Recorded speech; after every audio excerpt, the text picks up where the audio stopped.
जब लोग प्रेम में पड़ जाते हैं, तब क्या तुमने उनके चेहरे और आंखों का निरीक्षण किया है? तुम विश्वास ही नहीं कर सकते कि ये लोग वही व्यक्ति हैं। जब प्रेम उनकी आत्माओं को अपने अधिकार में ले लेता है, उनकी आकृति बदल जाती है, जैसे वे किसी अन्य आयाम में चले जाते हैं, और वह भी अचानक, और वह भी स्वयं उनके बिना कोई प्रयास के, जैसे मानो वे परमात्मा के जाल में पकड़ लिए गए हों। प्रेम उन्हें निम्न तल से उच्च तल की ओर ले जाता है। वह पृथ्वी को आकाश में रूपांतरित कर देता है। वह मनुष्य को दिव्यता में बदल देता है। अहंकार की चालबाजियों से बचना। अहंकार अंत तक पीछा करता है। धन से ही नहीं अकड़ता, पद से ही नहीं अकड़ता, प्रार्थना से भी अकड़ जाता है, ध्यान से भी अकड़ जाता है। और जहां अहंकार आया, वहीं द्वार बंद हो गए, वहीं तुम विच्छिन्न हो गए, टूट गई तुम्हारी जड़ें परमात्मा से। इस संसार में साक्षी बनना सीखो। थोड़ा थोड़ा कोशिश करो। राह पर चलते कभी इस भांति चलो कि तुम नहीं चल रहे, सिर्फ शरीर चल रहा है। तुम तो वही हो, न क्यचित गता, न क्यचित आगंता, न कभी जाता कहीं, न कभी आता कहीं। राह पर अपने को चलता हुआ देखो और तुम दृष्टा बनो। भोजन की टेबल पर भोजन करते हुए देखो अपने को कि शरीर भोजन कर रहा है, हाथ कौर बनाता, मुंह तक लाता, तुम चुपचाप खड़े खड़े देखते रहो। प्रेम करते हुए देखो अपने को, क्रोध करते हुए देखो अपने को, सुख में देखो, दुख में देखो। धीरे धीरे साक्षी को संभालते जाओ। एक दिन तुम्हारे भीतर भी उद्घोष होगा, परम वर्षा होगी, अमृत झरेगा। तुम्हारा हक है, स्वरूप, सिद्ध अधिकार है। तुम जिस दिन चाहो उस दिन उसकी घोषणा कर सकते हो। अपने पास आना है तो विचार को छोड़ना है, खोना है, विचार को शांत हो जाने देना है। ऐसी लहर बन जाओ जहां कोई लहर ना उठती हो। ऐसी शांत झील बन जाओ जहां कोई लहर ना उठती हो, जहां कोई कंपन ना उठता हो प्रश्न का। उस अवस्था का नाम समाधि है। जरा ख्याल करो, तुमसे पहले अरबों अरबों लोग इस पृथ्वी पर हो चुके हैं। तुम्हारे जैसे ही सपने देखने वाले लोग, तुम्हारे जैसा ही धन इकट्ठा करने वाले लोग, तुम्हारे जैसे ही पद लोलुप, पदाकांक्षी, धन लोलुप, धनाकांक्षी। वे सब अब कहाँ हैं? उनका नाम भी तो पता नहीं। वे कहाँ खो गए? हो सकता है जिस धूल पर तुम चलकर आए हो, उस धूल में पड़े हो। तुम जिस जगह बैठे हो सकता है वहीं उनकी लाश घड़ी हो, वहीं उनकी हड्डियां गल गई हों। कभी वे भी अकड़कर चलते थे जैसा अकड़कर तुम चलते हो। कभी किसी का जरा सा धक्का लग गया था तो नाराज हो गए थे, तलवारें खींच गई थीं। आज धूल में पड़े हैं और कोई भी उनको पैरों से रौंदे चला जा रहा है। न नाराज हो सकते हैं, न तलवारें खींच सकते हैं। जब तुम हारोगे, जब तुम पूरी तरह हारोगे, तब तुम्हें कुछ याद आनी शुरू होगी, आत्मस्मरण। तब तुम्हें अपने भूले घर की स्मृति पकड़नी शुरू होगी। उस भूले घर का ही दूसरा नाम परमात्मा है। परमात्मा को हम पीछे छोड़ आए हैं। वह हमारा मूल स्रोत है, गंगोत्री है। हमारी गंगा उसी से चली है। अब हम दौड़े जा रहे हैं भविष्य की तरफ। न तो लौटकर पीछे देखते अपने उद्गम को, न अपने भीतर देखते अपने अस्तित्व को, न वर्तमान के क्षण में जागते कि परमात्मा जो चारों तरफ मौजूद है उससे हमारा कुछ संबंध जुड़ सके। भागे जाते हैं कल्पनाओं में, आकांक्षाओं में, आशाओं में। इस भाग दौड़ का नाम संसार है। इस भाग दौड़ की व्यर्थता को जान लेने का नाम सन्यास है। कोई तुम्हारी प्रशंसा करता है, तुम फूलने लगते हो, और कोई तुम्हारी निंदा कर जाता है और पंक्चर कर गया और एकदम हवा निकल जाती है। ऐसी छोटी छोटी बातें मगर तुम्हें आंदोलित करती हैं तो तुम कभी परमात्मा को उपलब्ध न हो सकोगे। उसे पाने के लिए तो तुम्हारे भीतर एक ऐसी परम शांति चाहिए जिसको कोई चीज खंडित न करती हो, न स्तुति, न निंदा, न सफलता, न असफलता, न जीवन, न मृत्यु। कुछ मिल जाए तो ठीक, कुछ खो जाए तो ठीक। जिसके भीतर का ठीकपन कभी नष्ट ही न होता हो, जिसके भीतर का ठीकपन बना ही रहता हो, भीतर ध्यान का दिया जला हो, तो तुम चाहे पहाड़ पर रहो या बाजार में, कोई अंतर नहीं पड़ता। तुम्हारे पास ध्यान हो तो कोई गाली तुम्हें छूती नहीं, न अपमान, न सम्मान, न यश, न अपयश, कुछ भी नहीं छूता। अंगारा नदी में फेंक कर देखो, जब तक नदी को नहीं छूता जलता रहता है। नदी को छूते ही अपने आप बुझ जाता है। तुम्हारे ध्यान की नदी में सब गालियां, अपमान छूते ही मिट जाते हैं। तुम दूर अछूते खड़े रह जाते हो। मैं इसी को परम स्वतंत्रता कहता हूं। जब बाहर की कोई वस्तु, व्यक्ति, क्रिया तुम्हारे भीतर की शांति और शून्यता को डिगाने में अक्षम हो जाती है, तब जीवन आनंद बन जाता है। मंदिरों में जाकर साधु सन्यासियों की बातें सुनिए, तो अजीब मालूम होता है। उन्हें नारियों से बड़ा लगाव मालूम होता है। वे निरंतर उनके खिलाफ कुछ न कुछ कहते चले जाते हैं। उनके कपड़ों की चिंता करते हैं। मंदिरों में बैठे हुए साधु की वे कैसे कपड़े पहन रही हैं। उनकी लिपस्टिक की भी चिंता करते हैं कि वे कैसा लिपस्टिक लगा रही हैं। उनकी जूतों की एड़ियों के माप भी नाप कर रखते हैं कि कितने ऊंचे जूते पहन रही हैं। साधु सन्यासियों को इनसे क्या प्रयोजन है? यह आकर्षण क्या है? यह स्प्रेस्ड सेक्सुअलिटी है। ये भाग गए हैं लोग जिंदगी छोड़कर और वासना को जबरदस्ती दबा लिया है। अब वह दबी हुई वासना नए नए रूपों में पुकार रही है। इनकी आंखों में नारी घूम रही है और वह नारी लग रही है कि कहीं इनका स्वर्ग न छीन ले, कहीं इनका मोक्ष न छीन जाए, कहीं इनका परमात्मा न छीन जाए।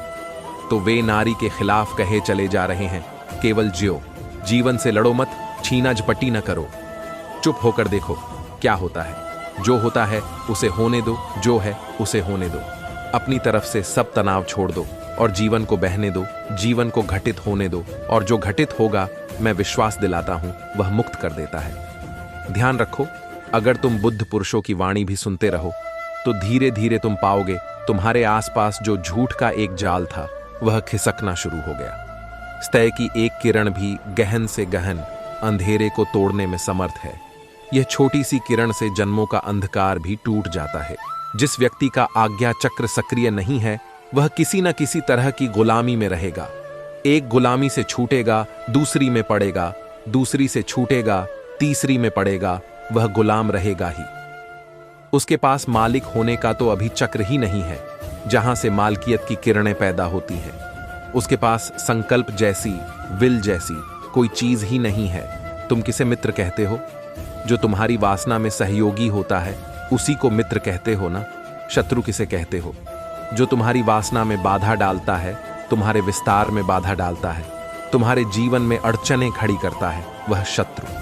और जो सीढ़ियां लगाता है वह मित्र। और तुम्हारा जीवन क्या है? वासना की एक दौड़। इसलिए तो कहावत है कि जो वक्त पर काम आए वह दोस्त। वक्त पर काम आने का क्या मतलब? जब तुम्हारी वासना की दौड़ में कहीं अड़चन आती हो तो वह सहारा दे, कंधा दे। वक्त पर काम आए तो दोस्त। काम ही क्या है? कामना ही तो काम है। भीतर का नियम यह है कि धन मिले, भीतर का धन यानी ध्यान, परमात्मा मिले तो बांटना। क्योंकि भीतर अगर कुछ भी बचाया तो जंग खा जाता है और कुछ भी रोका तो सड़ जाता है। धारा रुकी की गंदी हुई, पानी स्वच्छ रहता है, बहता रहे। तो यह सूत्र बड्ढे काम का है। पाया हो तो दे ले प्यारे, पाए पाए फिर खोना क्या रे। अगर पापा कर बचा कर रखते गए, कंजूसी की, कृपणता की, तो फिर खो दोगे। मिले तो लुटाया। कभी नसीब हुई है भिखारियों को खुशी, हमेशा हाथ ही फैलाए। जिंदगी गुजरी लुटाए जा, जो तेरे पास है लुटाए जा। तुम्हारे हृदय में जो उठती है बात, तुम्हारे जानने के पहले भी परमात्मा तक पहुंच जाती है। क्योंकि तुम अपने हृदय से बहुत दूर हो, परमात्मा तुम्हारे हृदय में विराजमान है। प्रार्थना को चिल्ला चिल्ला कर करने की कोई बात नहीं, कहने की बात ही नहीं है कुछ। कहने को क्या है?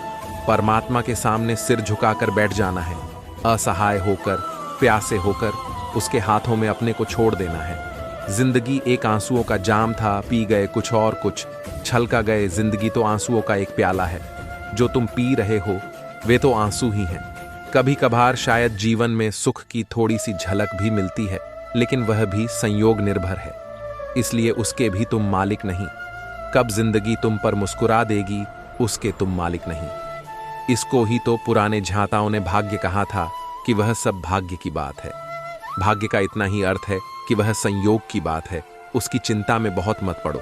जो भाग्य है वह हजार कारणों पर निर्भर है, लेकिन जो तुम हो वह किसी कारण पर निर्भर नहीं है। इस देश में विज्ञान सिर्फ तुमने स्कूल और कॉलेज में पढ़ा है, सिर्फ ऊपर ऊपर है। विज्ञान भी पढ़ रहे हैं, हाथ में हनुमान जी का ताबीज भी बांधे हुए बैठे हैं। विज्ञान की परीक्षा देने जाते हैं, पहले हनुमान जी के मंदिर में नारियल फोड़ आते हैं। वैज्ञानिक दृष्टिकोण पैदा नहीं हो पाया है। उधार है हमारा सब विज्ञान। पढ़ लिख लेते हैं, समझ लेते हैं, मगर भीतर भीतर हम वहीं के वहीं हैं। भीतर हमारे विश्वास के आधार वहीं के वहीं हैं। तुम्हें अगर दुख है तो जानो कि तुम ही कारण हो, कोई और कारण नहीं। अगर सुख चाहते हो तो प्रार्थना से न मिलेगा, पूजा से न मिलेगा, सृजन करना होगा। फसल काटनी है, बीज बोने होंगे। स्वादिष्ट आमों की अपेक्षा है तो आम के बीज बोने होंगे। नीम के बीज बोए चले जाओ और आम पाने की आकांक्षा किए जाओ और बीच में परमात्मा का बहाना बनाए रखो, यह न चलेगा। मनुष्य को इतना भरा हुआ देखता हूं कि उन पर मुझे बहुत दया आती है। उनमें किंचित भी अवकाश नहीं है, थोड़ा सा भी आकाश नहीं है। जिसमें आकाश नहीं है वह मुक्त कैसे हो सकता है? मुक्ति के लिए बाहर नहीं, भीतर आकाश चाहिए। जिसमें भीतर आकाश होता है वह बाहर के आकाश से एक हो जाता है, और अंतस का आकाश जब विश्व के आकाश से एक होता है, वह सम्मिलन, वह संगम, वह संपरिवर्तन ही मुक्ति है। वही ईश्वरानुभव है। इसलिए मैं किसी को अपने को ईश्वर से भरने को नहीं कहता हूं, वरन कहता हूं कि सबसे अपने को खाली कर लो और तुम पाओगे कि ईश्वर ने तुम्हें भर दिया है। वर्षा में जब बदलियां पानी गिराती हैं तो टीले जल से वंचित ही रह जाते हैं और गड्ढे परिपूरित हो जाते हैं। गड्ढों की तरह बनो, टीलों की तरह नहीं।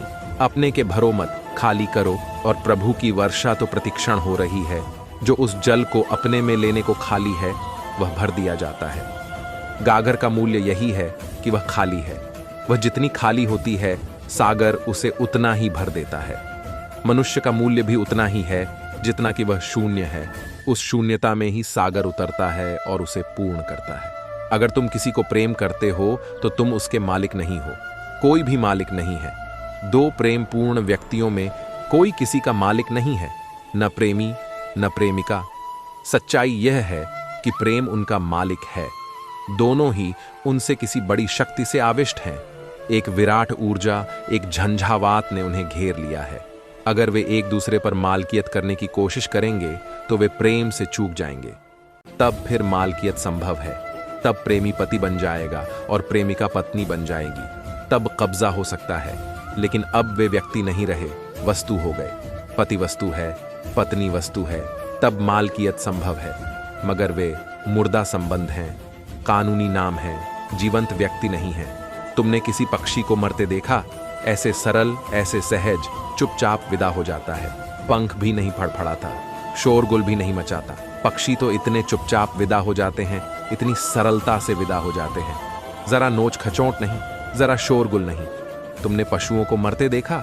मौत में भी एक अपूर्व शांति होती है। आदमी को मरते देखो, कितना उपद्रव मचाता है, कितना रोकने की अपने को चेष्टा करता है। क्या होगा कारण? कारण है जिंदगी व्यर्थ गई और मौत आ गई। अब आगे कोई समय न बचा। खाली आए खाली गए, कुछ भराव नहीं, और यह मौत आ गई। तड़फे न आदमी तो क्या करे? दो प्रेमी एक दूसरे के मालिक नहीं होते, एक दूसरे के संगी साथी होते हैं। दो प्रेमी एक दूसरे से अपेक्षाएं नहीं रखते, मांगे नहीं रखते, शर्तें नहीं रखते। उनका दान बेशर्त होता है। प्रेमी देना चाहता है और ममता लेना चाहती है। ममता छीन झपट है, ज्यादा और ज्यादा और ज्यादा, और ममता का यह भिक्षा पात्र कभी भरता नहीं। प्रेम कहता है ले लो, मैं बांट रहा हूं, मैं धन्य भागी हूं कि तुमने स्वीकार किया। लेकिन प्रत्युत्तर नहीं मांगता प्रेम।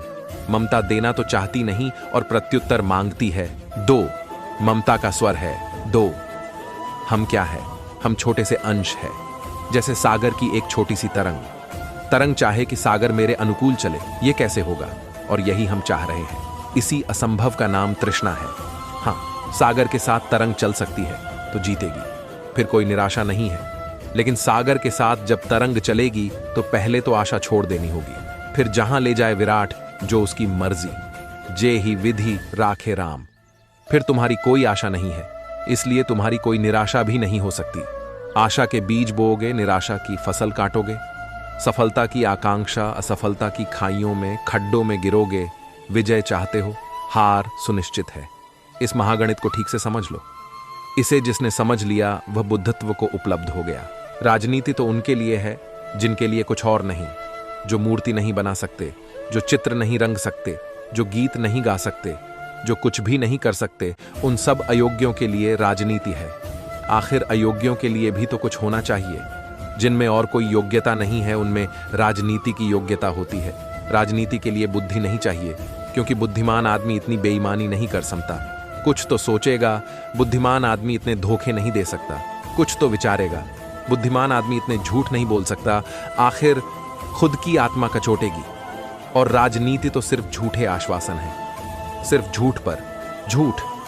अत्यंत सोई हुई चेतना चाहिए राजनीति में सफल होने के लिए कि तुम जितने पूजा पाठ कर रहे हो वे भय के कारण हैं, भगवान के प्रेम में नहीं। तुम तीर्थ जा रहे हो, स्नान कर रहे हो, धूप दीप जला रहे हो, वे सब भय के कारण हैं, भगवान के प्रेम में नहीं। तुम्हारा धर्म तुम्हारे भय की औषधि है, तुम्हारे आनंद का उत्सव नहीं। तुम करते हो सब सुरक्षा के लिए, तुम इंतजाम सब जुटाते हो, जैसे तुम धन जुटाते हो, मकान बनाते हो, बैंक बैलेंस बनाते हो, बीमा करवाते हो, ऐसा ही भगवान भी तुम्हारा बीमा है। तुम्हारे तीर्थ, तुम्हारे स्नान, तुम्हारे पूजा पाठ सब तुम्हारी सुरक्षाएं हैं भय की। हमने बुद्ध की, महावीर की, राम की, कृष्ण की प्रतिमाएं बनाई हैं, वे तुमने गौर से देखी हैं? उन सारी प्रतिमाओं में बड़ा स्त्रैण माधुर्य है, उनमें पुरुष का भाव प्रकट नहीं होता। तुमने विचार किया कभी कि बुद्ध की दाढ़ी मूंछ कहां है? महावीर की दाढ़ी मूंछ का क्या हुआ? कृष्ण की दाढ़ी मूंछ का क्या हुआ? राम की दाढ़ी मूंछ का क्या हुआ? ये कभी बूढ़े हुए कि नहीं? या तो इन सब के भीतर पुरुष हार्मोन की कमी थी जिसकी वजह से इनके चेहरे पर बाल नहीं उगे, और या फिर यह काव्य का प्रतीक है। यह प्रतीक है। बाल तो उगे जरूर, बुद्ध भी बूढ़े हुए, 80 वर्ष के होकर मरे, लेकिन हमने उनके बुढ़ापे की प्रतिमा नहीं बनाई। क्यों? उनके भीतर जो जीवन था वह सदा युवा रहा, उनकी ताजगी कभी फीकी न पड़ी, वे सुबह की ओस जैसे ताजे ही रहे। और देह तो वे नहीं थे। हमने उनकी आत्मा की चिंता ली। आत्मा सदा युवा है। या तो ध्यान में डूबो या प्रेम में डूबो, दोनों प्रयोग करके देख लो। भजन में, भाव में डूबो, गीत में, गान में डूबो, नाचो प्रेम में मस्त होकर। और अगर धुन बंध जाए, सुर मिल जाए, रस बहने लगे, तो समझना कि यही तुम्हारा मार्ग है। जन्म है नाव में बैठना, मृत्यु है नाव से उतर जाना, बीच में सब मित्रताएं हैं, शत्रुताएं हैं। हम कितना फैलाव कर लेते हैं, हम कितना पसारा कर लेते हैं, कितनी आसक्तियां, कितने मोह, किस किस भांति हम एक दूसरे से बंध जाते हैं, एक दूसरे को बांध लेते हैं। कितने बंधन, कितना कष्ट पाते हैं उन बंधनों से, और यह जानते हुए कि मौत आती होगी। ये लगी नाव किनारे, ये लगी नाव किनारे, और उतर जाएंगे बटोही।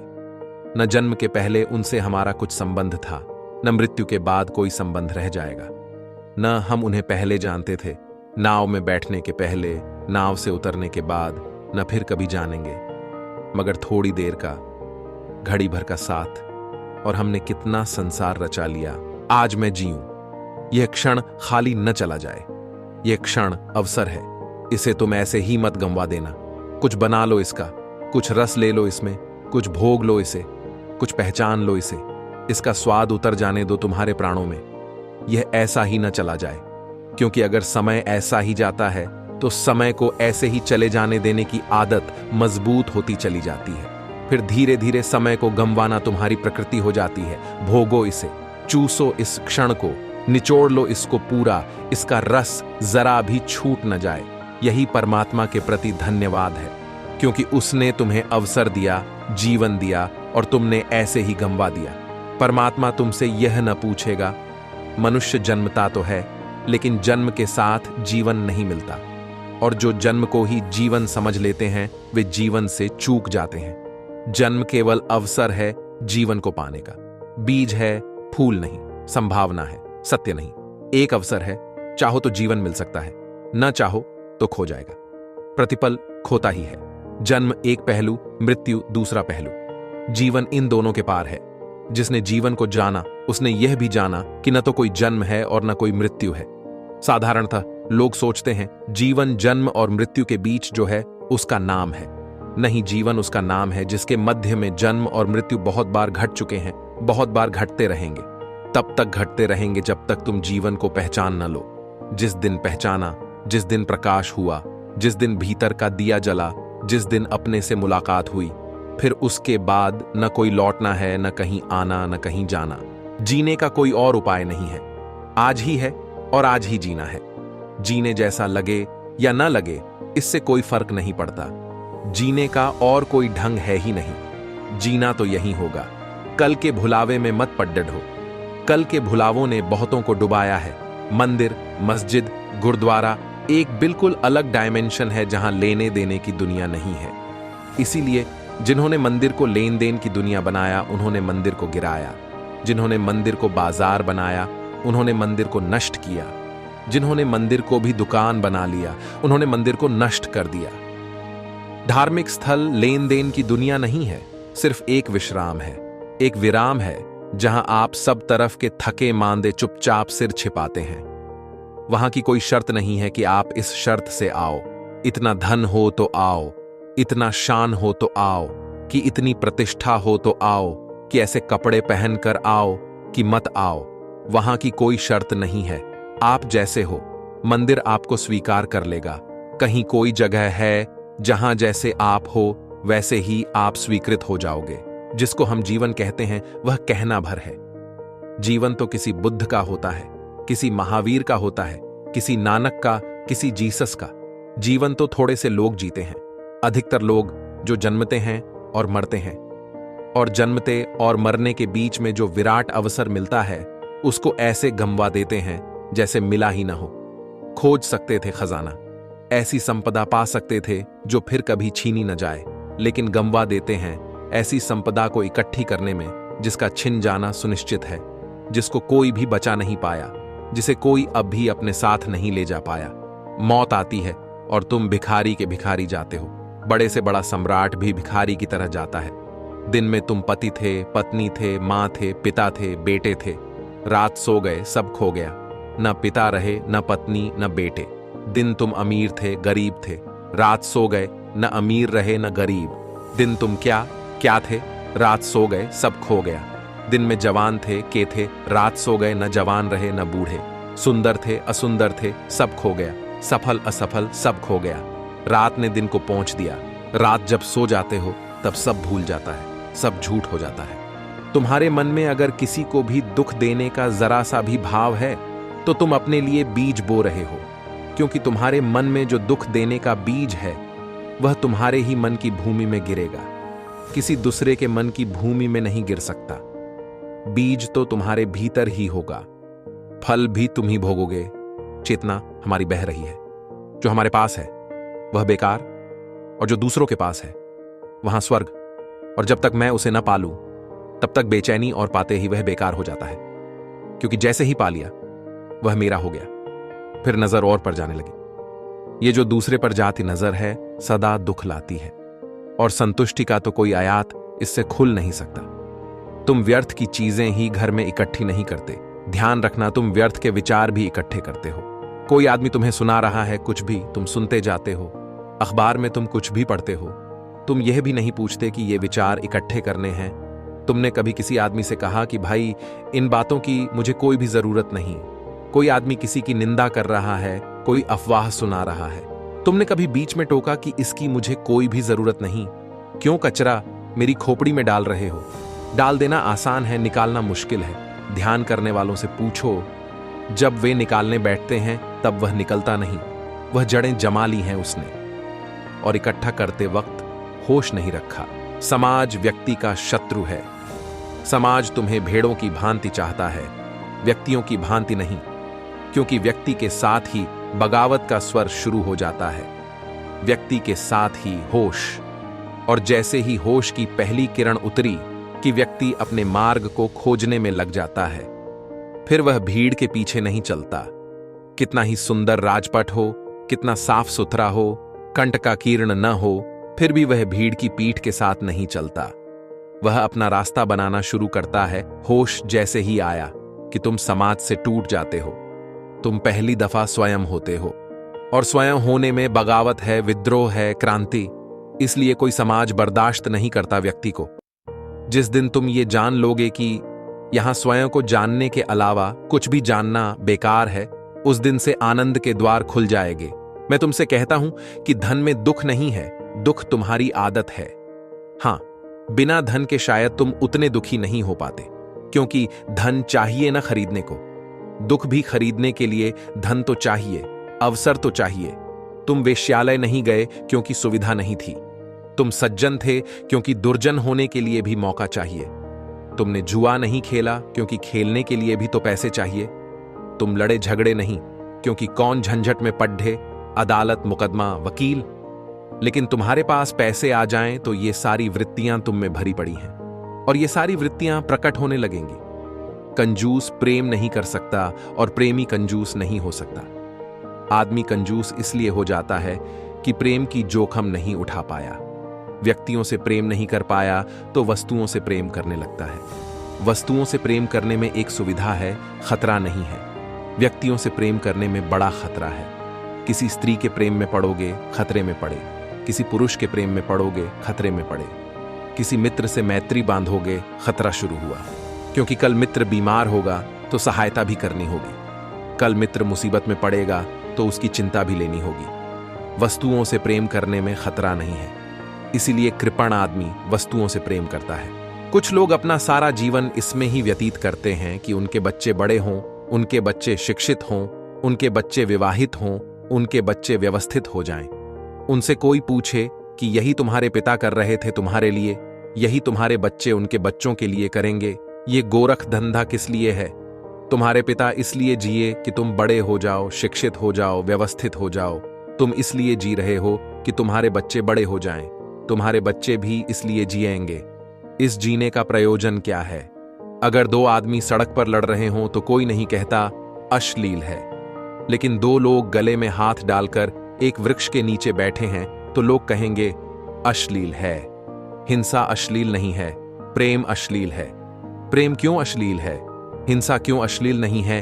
हिंसा मृत्यु है, प्रेम जीवन है। जीवन के प्रति असम्मान है और मृत्यु के प्रति सम्मान है।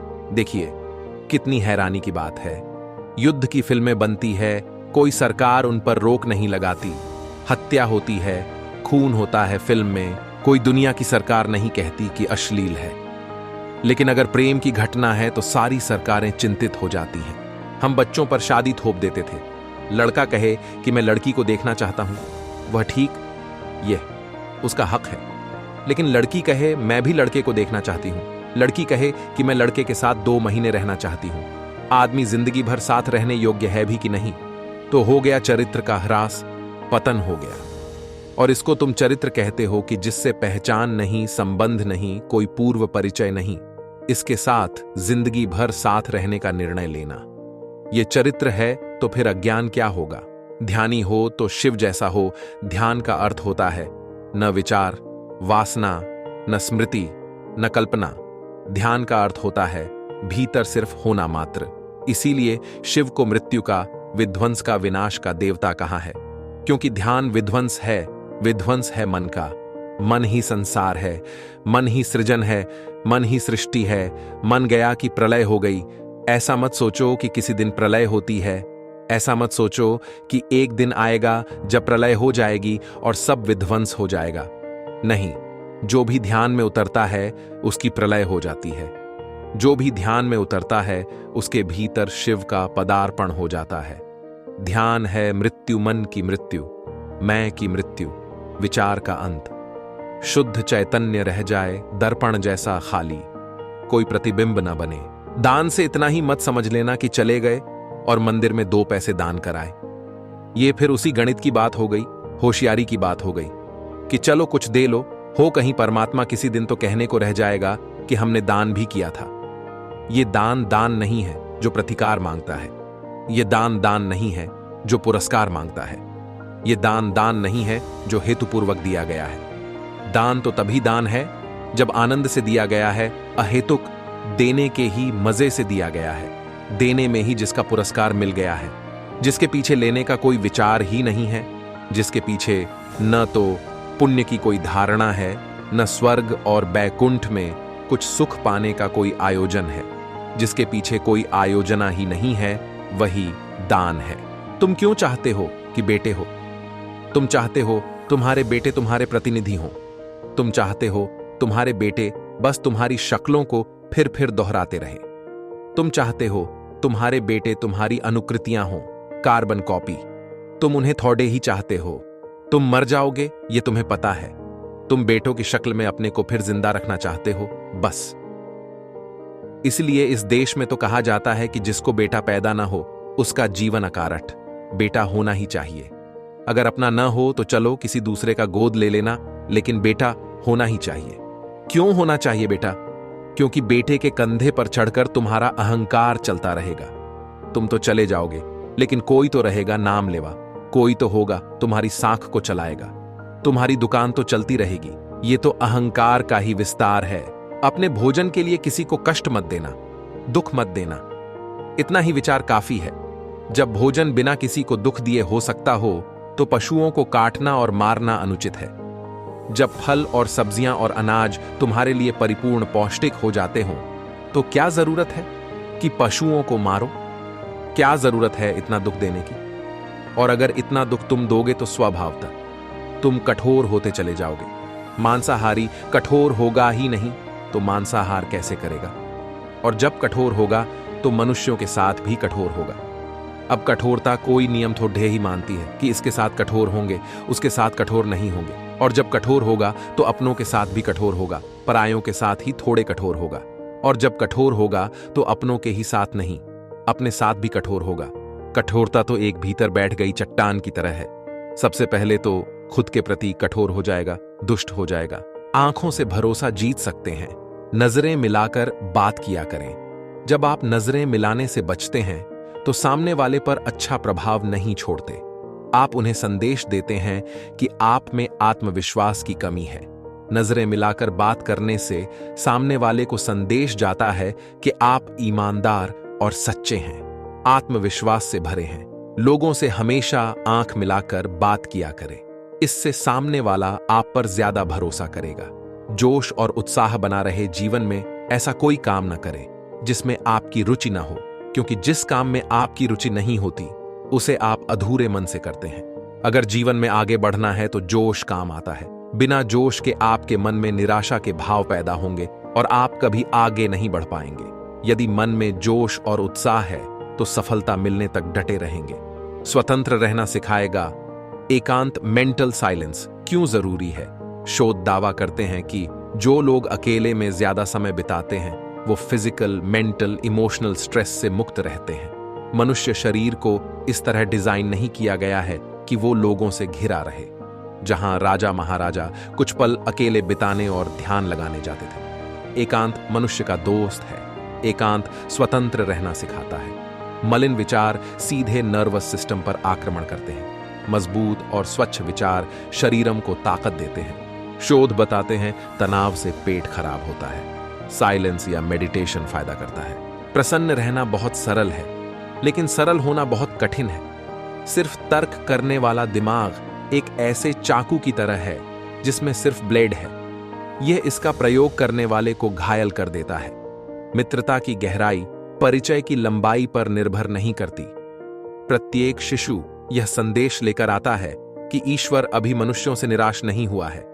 जो कुछ हमारा है वो हम तक तभी पहुंचता है जब हम उसे ग्रहण करने की क्षमता विकसित करते हैं। वे लोग जो अच्छाई करने में बहुत ज्यादा व्यस्त होते हैं, स्वयं अच्छा होने के लिए समय नहीं निकाल पाते। मैंने स्वप्न देखा कि जीवन आनंद है। मैं जागा और पाया कि जीवन सेवा है। मैंने सेवा की और पाया कि सेवा में ही आनंद है। जीवन में यदि संघर्ष न रहे तो जीवित रहना ही व्यर्थ है। हमने अपने हाथ अपनी आंखों पर रख लिए हैं और कह रहे हैं कि सब ओर अंधेरा है। हाथ अलग करें, आपको प्रकाश दिखने लगेगा जो पहले भी था। असफलताएं जीवन का सौंदर्य है। जीवन में यदि संघर्ष न रहे तो जीवित रहना ही व्यर्थ है। असफलताएं छोटी फिसलने हैं, इसलिए असफलताओं की चिंता न करें, वे बिल्कुल स्वाभाविक हैं। आदर्श को सामने रखकर 1000 बार आगे बढ़ने का प्रयत्न करें। यदि आप 1000 बार भी असफल होते हो तो एक बार फिर प्रयत्न करें। कमजोरी का इलाज।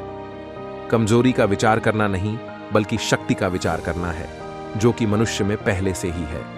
मानव जाति के आज तक के इतिहास में महान पुरुषों और स्त्रियों के जीवन में यदि सबसे बड़ी प्रवर्तक शक्ति कोई है तो वह आत्मविश्वास है। यह एक बड़ी सच्चाई है। शक्ति ही जीवन और कमजोरी ही मृत्यु है। जड़ यदि शक्तिशाली है तो विचार सर्वशक्तिमान है। इस विचार को अपने जीवन में उतारें। इच्छा शक्ति ही सबसे अधिक बलवान है। इसके सामने हर एक वस्तु झुक सकती है क्योंकि वह ईश्वर और स्वयं ईश्वर से आती है, परंतु इसके लिए अभ्यास अत्यावश्यक है। यदि आप प्रतिदिन घंटों बैठकर उपदेश सुनते रहें पर उसका अभ्यास न करें तो एक पग भी आगे नहीं बढ़ सकते। यह सब अभ्यास पर ही निर्भर है। एक आदमी ने गुरु से पूछा, मैं इतना गरीब क्यों हूं? गुरु ने कहा, तुम गरीब हो क्योंकि तुमने देना नहीं सीखा। आदमी ने कहा, परंतु मेरे पास तो देने के लिए कुछ भी नहीं है। गुरु ने कहा, तुम्हारा चेहरा एक मुस्कान दे सकता है, तुम्हारा मुंह किसी की प्रशंसा कर सकता है या दूसरों को सुकून पहुंचाने के लिए 2 मीठे बोल बोल सकता है। तुम्हारे हाथ किसी जरूरतमंद की सहायता कर सकते हैं और तुम कहते हो तुम्हारे पास देने के लिए कुछ भी नहीं। आत्मा की गरीबी ही वास्तविक गरीबी है। पाने का हक उसी को है जो देना जानता है। 1. मैं कभी नहीं देखता कि क्या किया जा चुका है, मैं हमेशा देखता हूं कि क्या किया जाना बाकी है। 2. प्रसन्नता का कोई मार्ग नहीं है, प्रसन्नता ही मार्ग है। 3. हजारों खोखले शब्दों से अच्छा वह एक शब्द है जो शांति लाए। 4. अतीत पर ध्यान मत दो, भविष्य के बारे में मत सोचो, अपने मन को वर्तमान क्षण पे केंद्रित करो। 5. वह जो 50 लोगों से प्रेम करता है उसके 50 संकट हैं, वो जो किसी से प्रेम नहीं करता उसके एक भी संकट नहीं है। 6. क्रोध को पाले रखना गर्म कोयले को किसी और पर फेंकने की नीयत से पकड़े रहने के सामान है, इसमें आप ही जलते हैं। आसपास सभी से प्रेम करें, मेहरबान बने, दयालु बने। जिन्होंने आपके साथ बुरा किया है उन्हें भी माफ करें। जब काम में आनंद आता है तो जीवन सुंदर हो जाता है। अगर काम पसंद का नहीं तो जीवन गुलामी लगता है। सबसे बेरहम दुश्मन हमारा अतीत होता है। खुशी तब तक छोटी लगती है जब तक आपके हाथ में होती है। जब वह चली जाती है तब समझ में आता है कि वह कितनी बड़ी और मूल्यवान थी। किताबें पढ़ते रहिए, लेकिन याद रखिए कि किताब तो किताब ही होती है। आपको विचार करना तो खुद ही सीखना होगा। जब जीवन नीरस हो जाता है तो दुख का भी स्वागत होता है। बच्चों के लिए भी वैसा ही लिखना चाहिए जैसा आप बड़ों के लिए लिखते हैं, बल्कि उससे बेहतर। कैंची चलाते समय कैंची ऊपर से सीधी चलती है और अपने रास्ते में आने वाली हर वस्तु के हिस्से कर देती है। दूसरी ओर सुई धीरे धीरे उसी कटे हिस्से को एक साथ जोड़ते चलती है। कई लोगों का व्यवहार भी कैंची जैसा होता है, जिससे उनके आसपास नकारात्मक वातावरण विकसित हो जाता है। आदत वही अच्छी है जो लोगों में सकारात्मक सोच को विकसित करे। हमें विचार करना चाहिए कि काटना तो बहुत सरल है, परंतु जोड़ने का काम बहुत कठिन है। मिलाने की सोचिए, बांटने की नहीं। यदि देश और समाज का नया नक्शा बनाना है तो सभी को सकारात्मक सोच से जोड़ने की बात सोचनी होगी। जोड़ने का काम करें और यह प्रण लें कि हम जीवन भर ऐसा कृत्य नहीं करेंगे जिससे हमारे परिवार या समाज की छवि खंडित हो। यदि हम जीवन भर ऐसा कोई भी कृत्य न करें जिससे हमारे कारण किसी के जीवन में कष्ट आए, तो हम अपने खाते में बहुत से पुण्य का संचय कर सकते हैं। संसार में बुराई क्यों है? यह प्रश्न वैसा ही है जैसे यह कि संसार में अपूर्णता क्यों है, अथवा यह कि संसार की रचना का अर्थ ही क्या है। हमें मान लेना पड़ेगा कि इसके सिवा और कुछ संभव ही नहीं था। इस रचना का अपूर्ण होना, धीरे धीरे विकसित होना अनिवार्य था। और यह प्रश्न भी निरर्थक है कि हमारा अस्तित्व किस लिए है। प्रश्न यह होना चाहिए, यह अपूर्णता ही क्या अंतिम सत्य है? क्या बुराई अनिवार्य और यथार्थ है? जैसे नदी की सीमा होती है, उसके 2 तट, किंतु क्या वे तट ही नदी रूप हैं या उन तटों में ही नदी है? पानी के बहाव को बांधने वाले ये तट ही नदी को आगे बहने में सहायता देते हैं। जैसे संसार के प्रवाह की भी मर्यादाएं हैं, वैसे ही नदी के किनारे हैं। उनके बिना नदी का अस्तित्व ही नहीं होता। संसार का अर्थ इसकी अवरोधक मर्यादाओं में नहीं, बल्कि उस गति में है जो पूर्णता की ओर ले जाती है। संसार का चमत्कार यह नहीं है कि यहाँ कष्ट और बाधाएं हैं, बल्कि इसमें है कि यहाँ व्यवस्था, सौंदर्य, आनंद, कल्याण और प्रेम का वास है।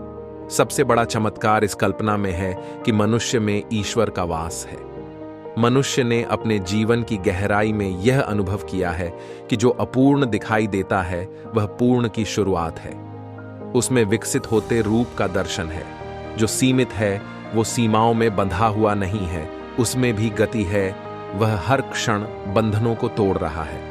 अपूर्णता में भी एक तरह की पूर्णता और सीमितता में भी असीमितता है। आजकल 3 बातों का ज्यादा महत्व है। कम बोलता है, नाम बोलता है और दाम बा बोलता है। काम बोलने का अर्थ है परिश्रम करना, ये घोर परिश्रम का युग है। जो लोग कम परिश्रम करेंगे वो हाशिए पर पटक दिए जाएंगे। नाम बोलता है यानी सिफारिश। लोग नेताओं का, नौकरशाहों का, धनवानों का नाम ले लेकर काम निकाल रहे हैं।